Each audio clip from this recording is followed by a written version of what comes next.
답변을 그냥 있는 그대로 드리면 치료 케이스는 뭐 많다면 많고 적다면 적은데 저희가 워낙 희귀 질환을 치료하다 보니까 전체 숫자로 보면 저희도 한번 궁금해서 최근에 이제 저희 데이터들을 정리해 보니까 저희가 이제 집중적으로 치료를 따라와 주셨던 분들 기준으로 저희가 검사했을 때 검사 결과상의 호전율을 70% 정도로 봅니다. 근데 이게 치료를 하면 70% 좋아진다라고 설명드리긴 어려운 게 이 질환 자체가 제가 어떻게 치료하는 것보다 환자분들의 생활 변화가 너무 중요해서 그걸 잘 따라 주신 분들은 저는 훨씬 더 높은 비율로 회복된다고 보고 있는데요.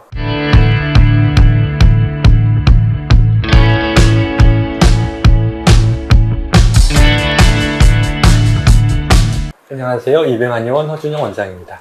오늘은 지난번에 이어서 유튜브 댓글 읽기를 같이 해보도록 하겠습니다. 자가면역 질환 전반에 대한 질문들부터 하나씩 답변을 드려볼 건데요. 첫 번째 질문이 여기 좀 공격적이네요. 의사 가운 입은 사기꾼의 거짓, 발병 원인 모르는 병은 고칠 수 없다. 맞는 말이죠. 자가면역 질환은 발병 원인을 모르는 게 아니라 너무 많은 원인들이 있지만 대다수가 저는 식사라고 봅니다. 그래서 식사가 원인인 병은 고칠 수가 없습니다. 원인을, 이거는 자가면역 질환만이 아니라 저는 식품 치료를 주로 하는 입장에서는 현대의학적으로 우리가 원인을 모른다? 알 수 없다라고 하는 대부분의 질환들이 저는 하루하루의 식사 생활의 원인이 있다라고 보고 이걸 생활습관병이라고 부르기도 하는 그런 질환이라고 보여서 그냥 쉽게 저는 발병 원인 모른다? 이건 식생활의 원인이다. 이렇게 바꿔서 보셔도 된다고 생각하니까요. 발병 원인 모르는 병은 식사를 통해 치료하셔야 됩니다. 아토피는 음식을 잘못 먹어서 생긴 병, 자가면역 질환은 아니에요. 병명을 제대로 알고 치료하셔야. 알레르기성 질환들은 우리가 면역 항진 질환에 해당되고요. 면역 저하 질환이 대표적으로 암, 자가면역 질환은 면역 교란 단계, 최종 단계라고 봤을 때 실제로 일반적으로 아토피성 피부염은 자가면역 질환이 아닌 게 맞습니다. 평균적인 아토피성 피부염은 일반적으로는 알레르기 질환, 그러니까 면역 항진 질환이라서 치료가 실제로 쉽습니다. 그리고 해보면 초기 아토피 환자분들은 음식에 대한 반응들로 인한 과잉 반응이 많기 때문에 그것만 바꾸면 보통 한 차례 정도의 면역 반응이 쭉 일어나면서 청소하면 회복되는 게 맞는데요. 원래 아토피는 알레르기성 질환이 맞는데 알레르기를 통제하려는 과한 약들로 인해서 면역계를 계속 억누르다 보니까 최근에는 아토피성 피부염이 자가면역 질환화되는 경향이 많이 있습니다. 무슨 말이냐면 과잉 반응이 나타내는 몸을 계속 약물로 누르고 요즘은 아토피성 피부염에도 류마티스에 실제로 쓰는 약들이 다 들어가거든요. 신약 계열의 약들까지 들어갈 정도로 약물로 면역계를 누르는 방식이 계속 진행되면서 자가면역 질환화되고 있는 게 최근의 아토피성 피부염이라 예전에 아토피를 치료하는 것보다 최근 아토피 치료가 훨씬 더 어려워지는 이유가 과도한 약물들로 면역계 반응을 반대로 틀어내서 꼬이게 만들어낸 상태에서 그러니까 약물로 인해 유발된 자가면역 질환 상태가 요즘 많이 보여지고 있습니다. 그래서 중증 아토피성 환자분들은 실제로 검사해보면 자가면역성 질환 패턴을 많이 띠고 있고요. 이게 그냥 과학적인 기전으로만 봐도 예전보다 최근에는 특히 그 IgE 항체에 대한 자가면역 반응이 아토피성 피부 환자분들 중에 많이 알려지고 있거든요. 이게 무슨 말이냐면 원래는 과잉 반응인 걸 약물로 인해서 IgE 항체에 대한 자가 항체가 만들어질 정도로 면역계 교란이 심화되고 있다. 이런 의미로 보시면 돼서 저도 실제 환자분들 오시면 아토피성 피부 환자분들한테 자가면역 질환이니까 6개월 치료합니다. 설명 안 드리고요. 상태에 따라서 약물 사용력 따라서 3개월 정도면 치료될 상태입니다. 또는 이런 분들 6개월 이상 또는 1년 이상 걸릴 것 같습니다. 라고 설명드리는 분들이 나뉘어지거든요. 그게 자가면역성 아토피성 피부염이 있고 아닌 경우가 있다고 보시면 돼서 그걸 분류하는 게 저희 역할이고 그걸 설명드리는 게 제 역할이니까요. 뭐 걱정하시는 마음은 이해가 됩니다. 왜냐면 초기 아토피 환자분들은 치료가 쉽고 그렇게 오래 치료를 잡고 가야 될 질환이 아닌 것도 맞습니다. 어떤 음식이 면역 반응을 일으킨다는 걸 어찌할 수 있냐? 그냥 증상으로만 추측하는 건 아니고요. 증상이 중요하긴 한데요. 항상 면역 반응이라고 하는 건 면역세포, 즉 백혈구들에서 어떤 움직임이 있느냐를 혈액검사상 보여지는 것과 증상이 맞는지가 중요한데요. 혈액검사상 반응이 있고 나서 혈액검사상 변화가 먼저 나타난 뒤에 증상이 뒤따라오고 또 증상 뒤에 나타나는 혈액검사상 변화라는 게 중요해서요. 그러니까 앞뒤로 어떤 검사 결과의 변화가 있고 그 사이에 어떤 증상이 나타났느냐를 가지고 면역 반응이 제대로 일어난 건지 아닌지를 판단합니다. 그러니까 증상만 보는 것도 아니고 증상은 중요한 축이 맞습니다. 백혈구의 흐름이 중요하고요. 높다라고 해서 면역 반응이 있다도 아니라 백혈구 중에 예를 들면 호중구가 먼저 올라갔다가 호중구 비율이 떨어지면서 CRP가 올라간다. 이건 면역 반응이 맞습니다.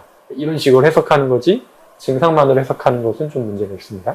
답변을 그냥 있는 그대로 드리면 치료 케이스는 뭐 많다면 많고 적다면 적은데 저희가 워낙 희귀 질환을 치료하다 보니까 전체 숫자로 보면 저희도 한번 궁금해서 최근에 이제 저희 데이터들을 정리해 보니까 저희가 이제 집중적으로 치료를 따라와 주셨던 분들 기준으로 저희가 검사했을 때 검사 결과상의 호전율을 70% 정도로 봅니다. 근데 이게 치료를 하면 70% 좋아진다라고 설명드리긴 어려운 게 이 질환 자체가 제가 어떻게 치료하는 것보다 환자분들의 생활 변화가 너무 중요해서 그걸 잘 따라 주신 분들은 저는 훨씬 더 높은 비율로 회복된다고 보고 있는데요. 두 번째 말이 마음이 좀 아픈 게 뭐 맞죠. 특히나 어려운 질환을 저희가 치료하다 보니까 뭐 비용도 저렴한 편도 아니고, 근데 이제 치료에서 항상 의학에서 100%가 없거든요. 저도 어떻게든 이 질환이 어려운 질환인 걸 알고 어떤 부분을 저희가 파고들어서 또 도와드리고 치료할 수 있을지를 고민하는 건데, 100%를 원하시면 100%는 없고요. 의학에 100%라는 건 없고 말도 안 되고 그걸 만들어낼 수 있는 사람은 없습니다. 다만 어떻게든 조그만 가능성을 저희가 최대한 크게 회복할 수 있도록 만들어 드리려고 애쓰고 있는 거니까 치료가 안 되면 환불되지는 않습니다.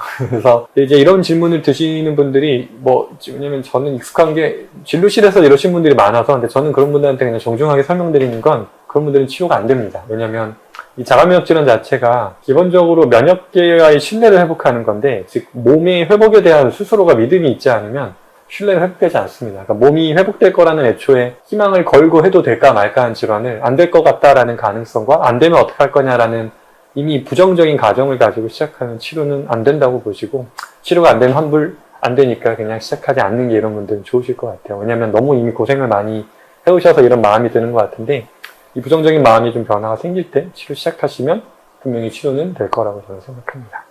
좋은 말씀 감사드립니다. 면역제제, 처방, 생물학적 제제까지 쓰고 계시군요. 네, 이거는 조금 중요한데, 저희 제품들 중에서도 저희가 처방드리는 것 중에 바이오셀이라고 하는 것들이 베타글루칸이 실제로 많이 함유되어 있는데요. 베타글루칸도 어디서 나온 베타글루칸이냐가 더 중요하기는 한데, 일단 기본적으로 베타글루칸이라는 성분만 두고 보면은 우리가 면역계 관점에서 볼 때는 선천 면역과 후천 면역을 좀 나눠서 봐야 되는데, 베타글루칸은 주로 선천 면역계에 작동하는 것들은 이미 근거가 많이 쌓여 있는 편이에요. 주로 호중구나 대식세포 같은 애들의 면역 반응. 그래서 면역 증강 효과는 이미 기전상 많이 알려져 있는데, 저희는 조금 더 후자인 후천 면역 계열에서 저희가 항상 영상에서 많이 강조드리는 면역 관용 회복 관점에서 베타글루칸을 많이 사용하는데, 그 부분은 아직 사실 근거가 조금 약한 편인 것은 사실입니다. 근데 그 이유는 베타글루칸이 주로 효과를 내는 걸로 많이 알려진 부분들이 주로 암과 관련돼서, 면역력이 극도로 떨어진 분들한테 효과를 내는 것에 연구들이 많이 되고 있다 보니까 그쪽 기전들이 상대적으로 많이 알려져 있는데,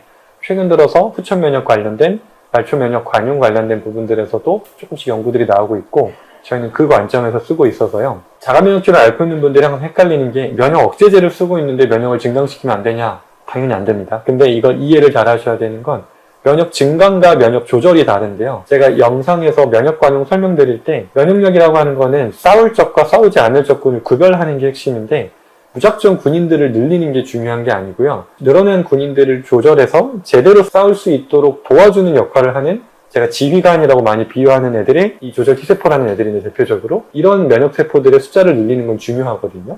그래서 단순하게 백혈구 숫자를 늘리는 게 중요한 게 아니라, 그 중에 실제 역할을 잘하는 애들과 도와줘야 되는 애들의 역할을, 숫자를 늘리는 거는 또 다른 개념입니다. 그래서 단순하게 면역 증강이라고 하는 것들은 대부분 백혈구 숫자 증가, 특히나 베타글루칸은 그 중에서 다양한 이야기가 나오지만 거의 NK세포 증가를 많이 이야기하는데, NK세포 증가 자체는 자가면역질환 관련해서는 양면성이 있는 내용이라서 무조건 올리는 게 좋은 것은 실제로 아닙니다. 그래서 문제가 생길 수 있고요.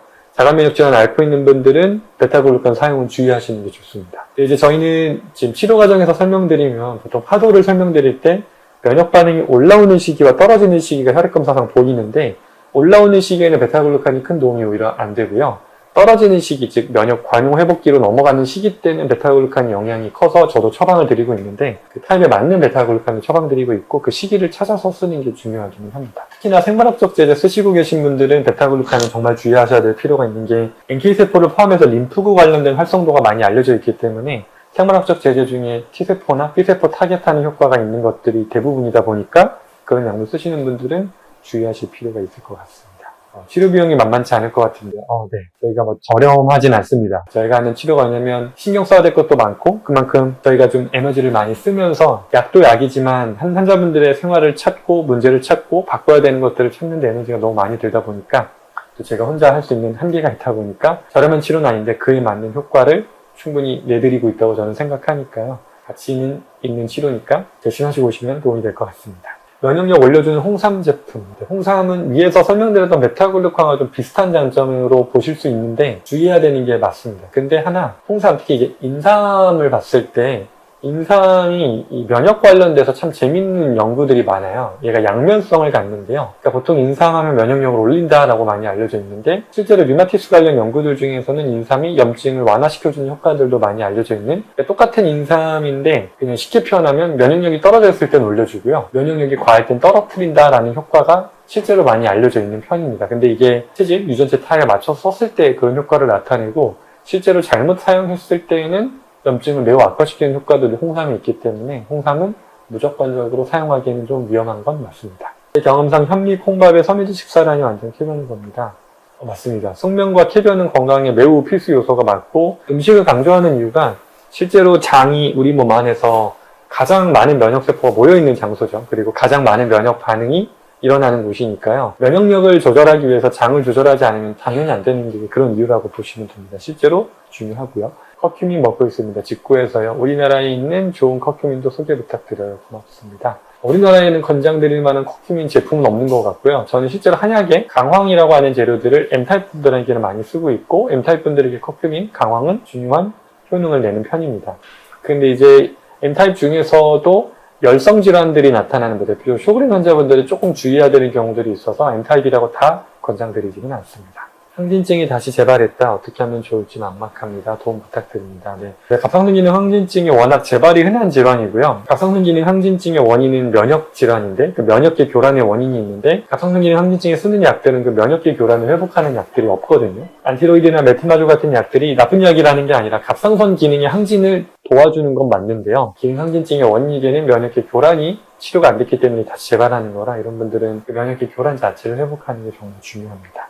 여성 호르몬과 여자만이 갖고 있는 작은 염색체인 바소체랑 관련이 있다네요. 그러니까 자가 면역 질환이 여성에게서 사실 압도적으로 비율이 높죠. 그러니까 여성 호르몬 관련해서도 많이 연관이 돼 있고요. 바소체와 연관성도 있기는 하지만 여성 호르몬이 워낙 면역계에 영향을 많이 주다 보니까 그냥 자가 면역 질환은 기본적으로 면역력이 약한 분들한테는 잘 안 오거든요. 그러니까 이렇게 설명을 드리죠. 면역력을 군인이라고 비유하면 군인이 아주 뛰어난 장수인 거죠. 날카로운 칼을 들고 유능한 장수인데 이 유능한 장수가 내 편일 땐 든든한데 그 유능한 장수가 칼을 나를 향해 들이밀기 시작하면 매우 무서운 것처럼 여성 호르몬이 그런 역할을 한다. 그러니까 여성은 기본적으로 남성보다 면역력이 높습니다. 면역계의 기능이 좀 더 정밀하고 세밀하고 더 기능이 좋은 게 맞아요. 근데 그 좋은 기능이 잘못됐을 때 문제가 더 큰 거죠.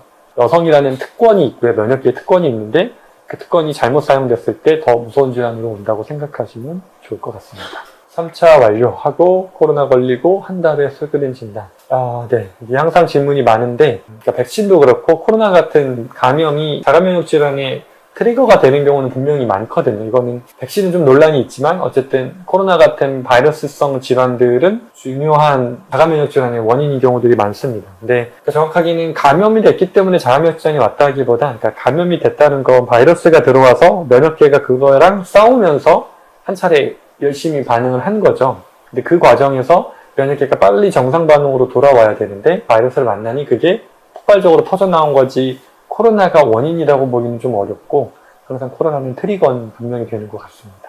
이런 분들도 다 치료는 분명히 될 수 있는 거니까요. 치료를 잘 받으시면 좋겠습니다. 신장 IgA도 자가면역 질환이 있어요. IgA 신증은 기본적으로는 자가면역 질환이라기보다는 자가 염증성 질환이 좀 더 가까운데 IgA 신증도 그렇고 베체티병도 그렇고 강직성 척추염 같은 질환들, 이 세 가지 질환들이 자가 면역성 질환과 자가 염증성 질환의 좀 경계에서 왔다 갔다 하는 질환들인데요. 어쨌든 자가 면역 질환으로 분류되는 편이기는 합니다. 근데 자가 염증성 반응인 경우는 치료 반응이 좀 더 빠르고 자가 면역 질환으로 넘어간 경우는 조금 더 시간이 걸리는 편이라는 점을 이해하시면 좋을 것 같습니다. 선생님, 섬유근육통도 자가 면역 질환인지요? 저는 첫 달 임신 7개월쯤 대상보증 겪으면서 약물이죠. 섬유근육통은 일단 자가면역질환이라고 분류하기 약간 애매하기는 한데요. 그러니까 섬유근육통은 그냥 중추감작이 잘못된, 그러니까 면역계 증상보다는 신경계 감작에 이상이 생긴 건데 자가면역 질환에서 많이 동반되는 편이기는 합니다. 섬유근육통이 진단 기준이 2010년 중반 들어서 바뀐 걸로 알고 있는데 과거에는 그러니까 류마티스 관절염이면서 섬유근육통은 인정을 안 했었거든요. 그러니까 섬유근육통의 중요 진단 기준 중에 여러 자가면역 질환들의 배제 조건들이 들어갔었어요. 예를 들면 류마티스 관절염 항체가 없어야 된다거나 이런 게 있었는데 요즘 이제 기전을 좀 다르게 봐서 섬유근육통은 그냥 중추 감작의 문제, 그러니까 뇌가 통증을 과도하게 인식하는 문제라고 보고 있는 현상이라서 자가면역질환이라고 분류하기는 애매하고 자가면역질환에서 많이 동반되는 증상이라고 보시면 되고요. 그러니까 항체가 안 발견된 자가면역질환 환자분들한테서 많이 동반되는 경우가 많다 보니까 섬유근육통은 자가면역질환이라고 볼 수 있을 것 같기는 합니다. 근데 엄밀하게는 섬유근육통이라는 진단명 자체는 자가면역질환에 분류되지는 않습니다. 여러분들이 주요 증상들이 우울증과 불면증, 불안장애 같은 이게 딱 전형적인 섬유근육통의 증상들이거든요. 그래서 섬유근육통에 현재 약은 면역제들을 기본적으로 쓰지는 않고 보통은 신경통 약들이죠. 진통제랑 소염제들을 쓰는 편인데 그 약으로 인해서 통증은 가라앉았지만 근본적인 증상들이 조절되지 않고 계신 상태인 것 같습니다. 이런 것들은 좀 본격적으로 치료하실 필요가 있는 것 같기는 합니다. 지연성 알러지 검사 결과 계란, 흰자, 우유, 옥수수 등 별거 없는데 마스트 검사에서 IgE 수치도 3만원이 넘고 그러니까 마스트 검사라고 하는 게 IgE 관련 알레르기 검사고요. 지연성 알레르기 검사라고 하는 것들은 IgG4 관련 검사들인데 결론적으로만 말씀드리면 마스트셀 검사는 의미가 좀 있는 편이고요. IgG4는 특히 기능의학 병원들에서 많이 하시는 걸로 알고 있는데 이 결론만 말씀드리면 아무 의미 없는 검사입니다. IgG라고 하는 건 항체가 맞는데요. IgG4는 그 항체를 반응을 오히려 조절하는 역할을 하는 면역계 조절의 물질이라 실제로 면역 관용 관련해서도 중요 역할을 하는 물질이거든요. IgG4가 높다라는 건 그 음식에 대해서 많이 섭취하고 관용을 이미 회복했다는 증거로 보는 게 더 맞지 그거에 대한 알레르기가 있다고 보는 거는 좀 잘못된 해석이라 실제로 이거는 이미 한국에서는 외국에서도 그렇고 의미가 없다고 저희는 공표한 걸로 알고 있거든요. 가이드라인 상에서도 IgG4 관련 검사를 알레르기 검사로 보는 거는 잘못됐다라고 이미 이거는 가이드라인 자체가 잘못됐다고 나와 있는데도 여전히 너무 많이 사용되고 있는 게 참 안타까운 것 같아요. 근데 의미가 없다는 게 알레르기 검사로서 보고 이거를 제한하는 건 전혀 의미가 없고요. 다만 검사의 의미를 저는 설명드릴 때 우리가 먹은 음식이 장으로 들어와서 혈액을 거쳐서 세포로 유입될 때 저희 EBM에서 이야기하는 유전체 타입에 맞다 맞지 않다는 마지막 세포 단위에서의 의미거든요. 음식이 장에서 혈액으로 넘어와서 마지막 세포로 들어올 때 이걸 내가 거부하냐 좋아하냐 이 개념으로 저희 유전체 타입을 나누는 거고요.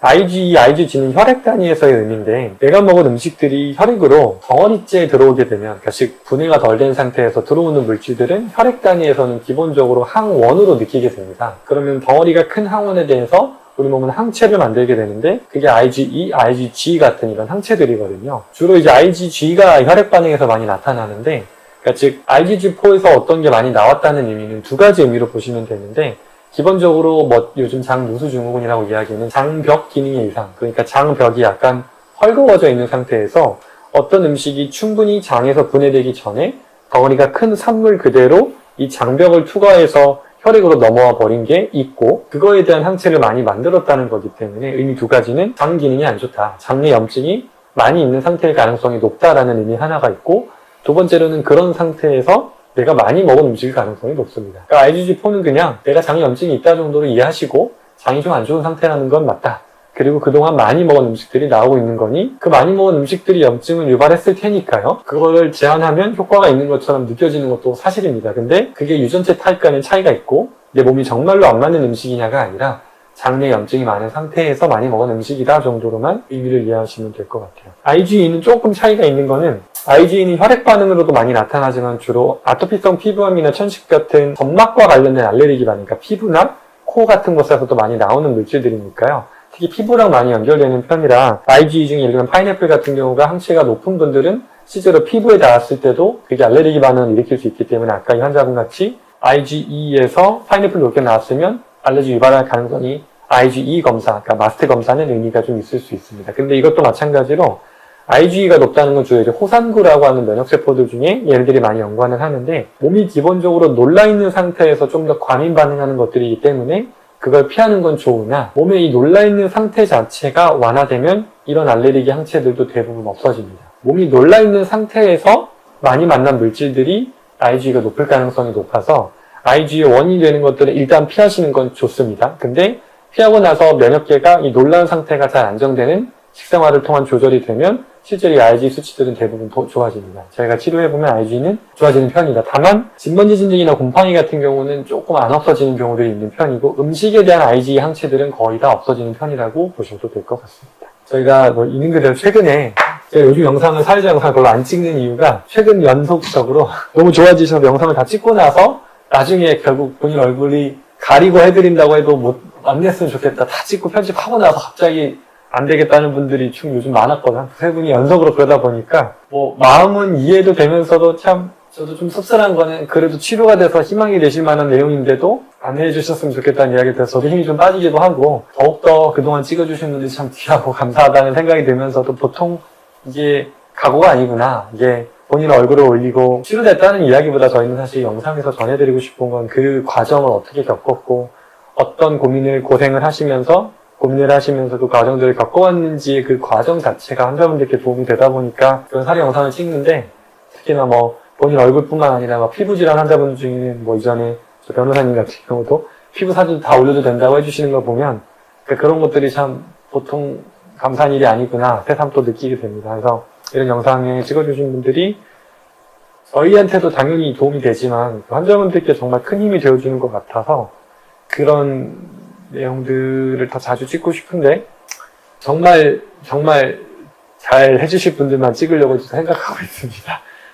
네, 오늘도 많은 질문들을 달아주셨던 걸 1년치까지 쭉 읽어봤네요. 한동안 답변을 못 달아줬던 것 같아서 죄송하네요. 또 자주 이런 시간을 갖고 답변을 달아드릴 수 있도록 해볼 테니까요. 질문 많이 달아주시고요. 저는 공격적인 댓글도 항상 좋아하니까요. 다만 부작정적인 비판 말고 뭔가 답변이 될 수 있을 만한 질문들을 주시면 무조건 안 되니까 책임져라 이런 질문이 아니라 내가 어떤 상황이고 어떤 게 고민이고 왜 불신이 생기고 뭐가 걱정이고 이런 것들을 좀 자세히 달아주시면 저희가 또 다음 영상에 참고해서 좋은 영상으로 올려드릴 수 있도록 해보겠습니다.